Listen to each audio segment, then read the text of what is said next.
hari ini anak-anak kita mau sekolah minggu lagi ya lewat online. Gimana Mbak Deo? Siap ya. Anak juga siap ya. Siap ya.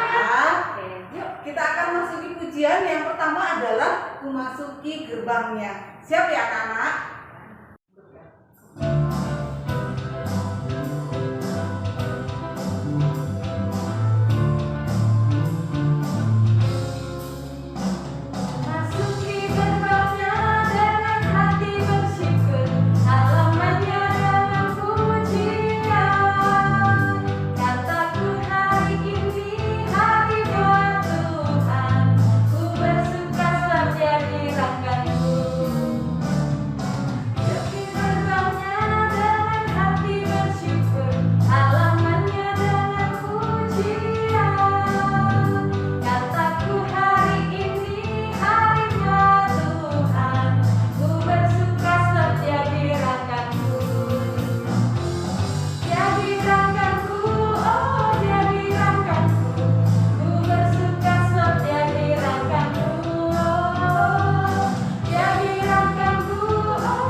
Melanjutkan ibadah selanjutnya, Budi mau ajak kita semua untuk berdoa dulu yuk. Mari kita berdoa. Tuhan Yesus, terima kasih untuk hari ini. Kami masih Engkau berikan waktu untuk kami bisa beribadah walaupun masih secara online. Tuhan, berkati ibadah kami hari ini ya. Kami serahkan ibadah kami di dalam nama Tuhan Yesus Kristus. Haleluya, amin.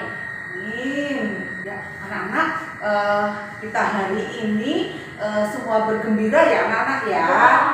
Anak-anak mau dengar nggak nanti untuk firman Tuhan? Mau ya. Sebelumnya kita mau dengarkan dulu ya lagu, kita nyanyi bersama-sama lagu Dengar Dia Panggil Nama Saya. Oke, mari.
Yuk, siapkan ya. Pujikan firman-Mu pelita bagi kakiku.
Saatnya kita mau mendengarkan firman Tuhan.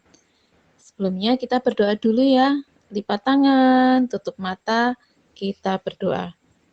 Tuhan Yesus, saat ini kami siap mendengarkan firman-Mu. Tuhan, pimpin kami supaya kami boleh mengerti akan firman-Mu yang akan kami dengar hari ini. Terima kasih Tuhan, di dalam nama Tuhan Yesus kami sudah berdoa. Amin.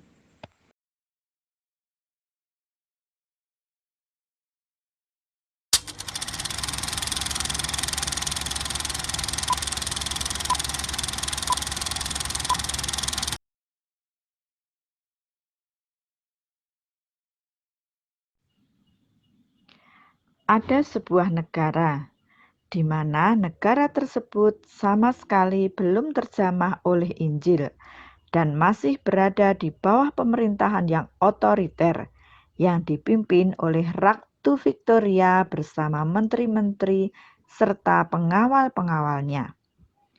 Ratu Victoria merasa sangat senang dan bangga karena berhasil menguasai seluruh kota di negara itu. Tetapi salah seorang menterinya mengatakan kalau masih ada daerah yang belum dikuasai Ratu Victoria. Ratu sangat terkejut mendengar hal itu. Ratu semakin marah ketika mendengar bahwa di daerah itu ada 2 orang asing yang mempengaruhi rakyatnya dengan ajaran yang asing bagi mereka. Ratu Victoria memerintahkan kepada menteri-menterinya untuk menangkap kedua orang tersebut. Sementara itu, di suatu daerah yang terpencil, ada 2 orang yang sedang berbicara kepada orang banyak. Ternyata 2 orang tersebut adalah penginjil yang sedang memberitakan firman Tuhan kepada orang-orang di daerah tersebut. Ketika kedua penginjil tersebut sedang berbicara, tiba-tiba datanglah menteri suruhan Ratu Victoria. Kedua menteri tersebut marah kepada penginjil-penginjil itu dan melarang kedua penginjil itu untuk memberitakan firman Tuhan dan mengusir mereka dari daerah tersebut. Kedua menteri itu pun kembali ke istana dan mengatakan kepada Ratu Victoria bahwa mereka sudah berhasil mengusir 2 orang asing tersebut. Namun ternyata tanpa sepengetahuan kedua menteri itu, penginjil itu tetap memberitakan firman Tuhan. Beberapa minggu telah berlalu. Ketika Ratu Victoria sedang berada di istana, tiba-tiba datanglah pengawal yang mengatakan kalau 2 orang asing tersebut masih ada di daerah itu. Ratu Victoria sangat marah kepada menteri-menterinya karena merasa telah dibohongi dan ia memerintahkan untuk menangkap kedua orang tersebut. Para menteri pun segera bergegas pergi dan menangkap kedua penginjil tersebut. Kedua penginjil dihadapkan kepada sang ratu dan sang Ratu Victoria memerintahkan agar penginjil tersebut dimasukkan dalam penjara. Pada suatu malam, ketika Ratu Victoria sedang tidur, datanglah seorang sosok berpakaian putih yang merupakan malaikat Tuhan ke dalam mimpi sang ratu. Malaikat itu mengatakan bahwa sesungguhnya Ratu Victoria adalah milik Kristus.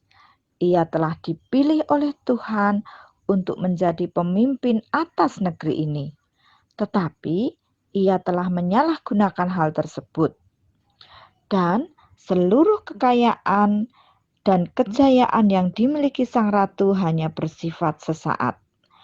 Tuhan ingin agar sang ratu berubah dan sadar bahwa apa yang dimilikinya adalah berasal dari Kristus.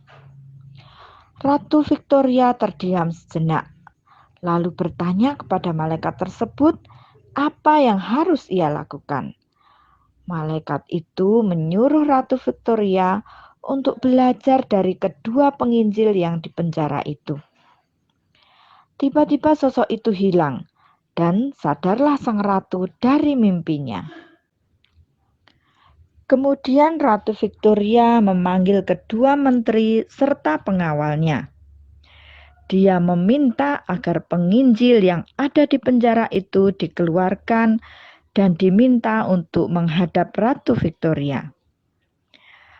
Setelah penginjil itu menghadap sang ratu pun meminta maaf kepada penginjil tersebut dan mengatakan kalau dirinya ingin belajar firman Tuhan kepada penginjil tersebut.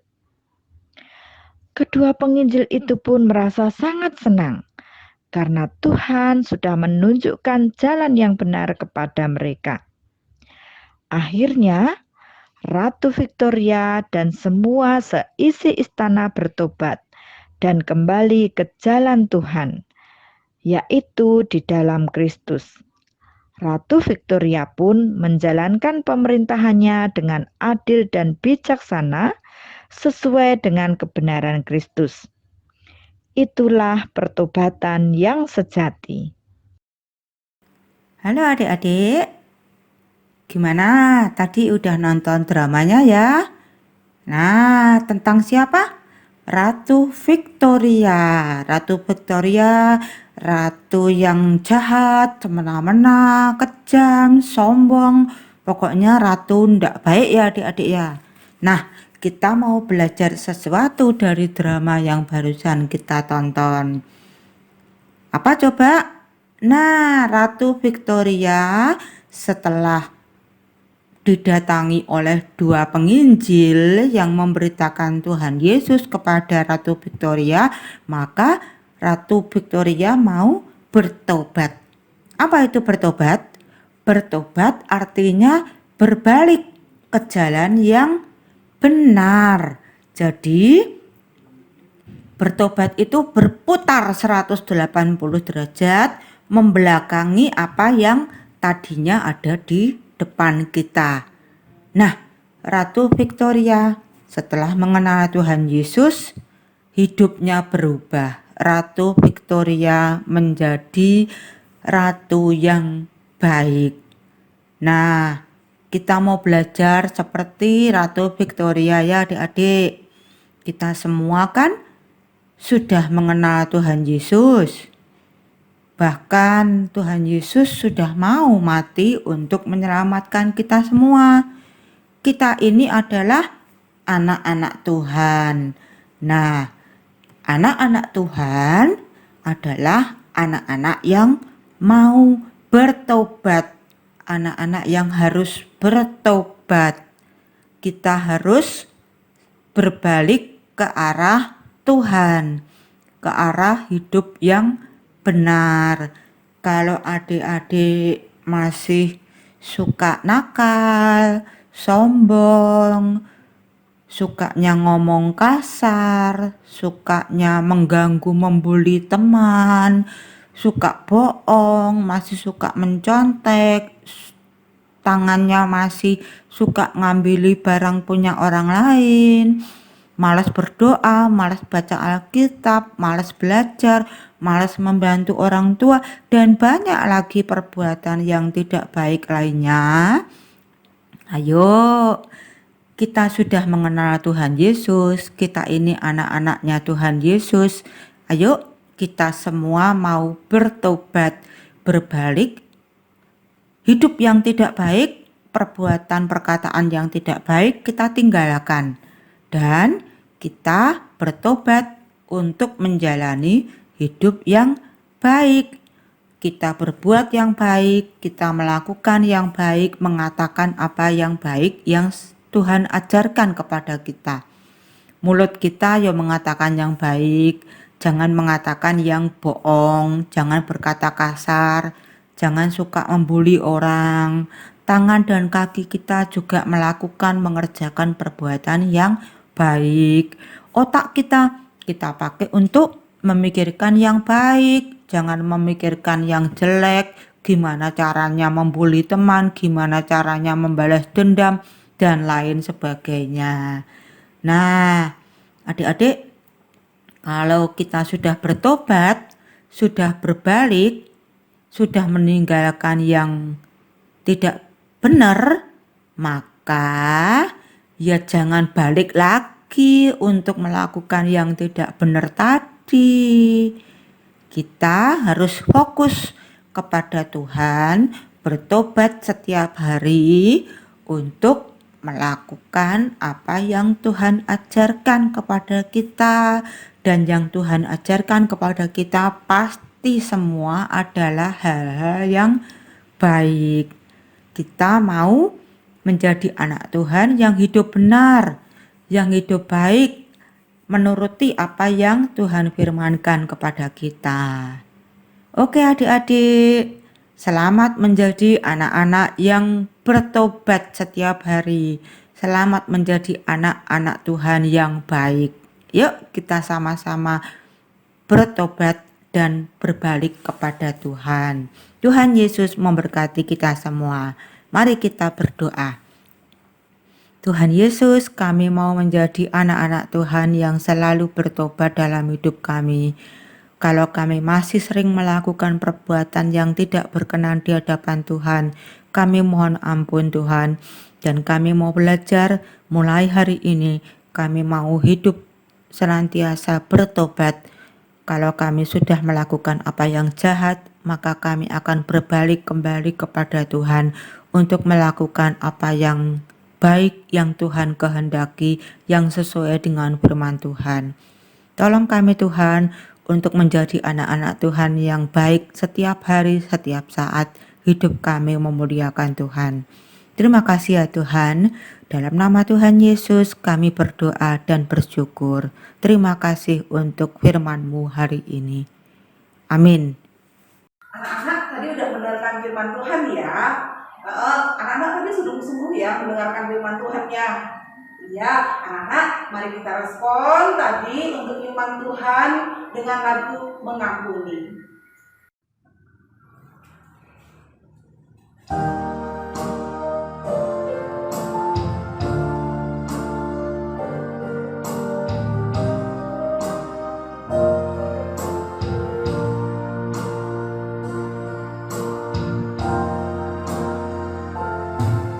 Ketika hatiku telah disakiti,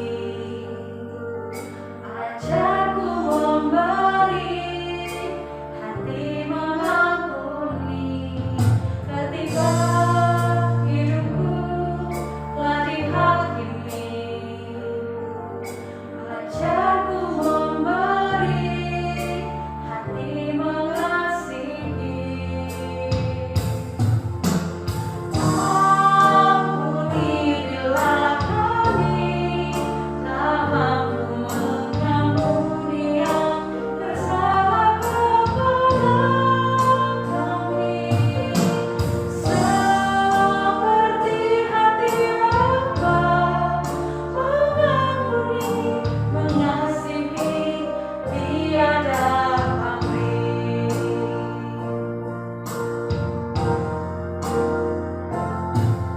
Ketika hatiku telah disakiti, ajarku memberi hati mengampuni. Ketika hidupku telah dihakimi, ajarku memberi hati mengasihi. Ampuni bila kami tak mampu mengampuni yang bersalah kepada kami. Seperti hati Bapa mengampuni, mengasihi, tiada pamrih.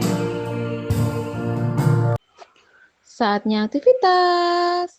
Aktivitas hari ini, anak-anak kirim foto ya saat anak-anak mengikuti kebaktian anak online di rumah. Jangan lupa fotonya dikirim ke grup Komisi Anak GKI Pahlawan. Selamat beraktivitas. Anak-anak, kita tadi sudah mendengar firman Tuhan. Ini kita mau selesai ibadahnya. Kita Kita sebelum selesai ibadah kita bersalawat dulu ya anak-anak. Tutup matanya, siapkan hatinya, kita berdoa. Bapa Surgawi yang kami kenal dan nama-Mu Yesus Kristus, terima kasih Tuhan, Engkau sertai kami dari hari ke hari. Tuhan Yesus, kami mendoakan juga untuk bangsa dan negara kami, biarlah bangsa dan negara kami ini tetap aman, damai, tidak terlibat dengan segala penyakit dan malapetaka. Tuhan, Engkau sertai juga Bapak Presiden yang memimpin kita beserta para menteri-menterinya, biarlah Engkau senantiasa menyertai mereka, Engkau berikan mereka kesehatan, Engkau berikan mereka kebijaksanaan, sehingga memimpin negara Republik Indonesia ini dengan baik dan benar. Kami juga mendoakan untuk gereja kami, GKI Pahlawan, yang sedang bertumbuh, biarlah tetap berkembang, Engkau jauhkan dari segala perpecahan, sehingga gereja kami tetap disatukan. Untuk pendeta kami, Pak Ciko Kwitlin beserta keluarganya, Engkau berikanlah kesehatan, Engkau berikanlah kebijakan untuk memimpin gereja kami ini, sehingga gereja kami ini selalu dalam keadaan damai. Kami juga mendoakan untuk anak sekolah minggu kami, anak kami bernama Mikaela yang berulang tahun pada minggu ini. Biarlah Engkau berkati, Engkau sertai dia, Engkau berikan dia kecerdasan, Engkau berikan dia selalu kesehatan, Engkau berikan dia kebahagiaan. Kami juga mendoakan untuk anak-anak sekolah kami yang akan melaksanakan UKK pada tanggal 30 Mei, biarlah Engkau berikan anak-anak kami kecerdasan, Engkau berikan anak-anak kami kemudahan dalam mengerjakan pekerjaan UKK tersebut. Engkau berikanlah mereka semua kesehatan, Engkau berikanlah mereka semua kepintaran, sehingga mereka semua selalu dalam lindungan tangan-Mu. Kami akan mengakhiri doa kami ini dengan doa Bapa kami. Bapa kami yang ada di surga, dikuduskanlah nama-Mu, datanglah kerajaan-Mu, jadilah kehendak-Mu di bumi seperti di surga.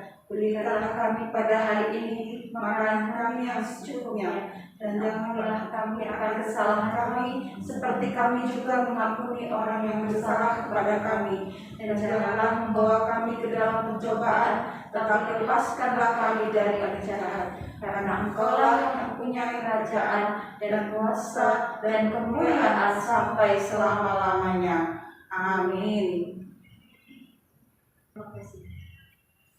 Sapa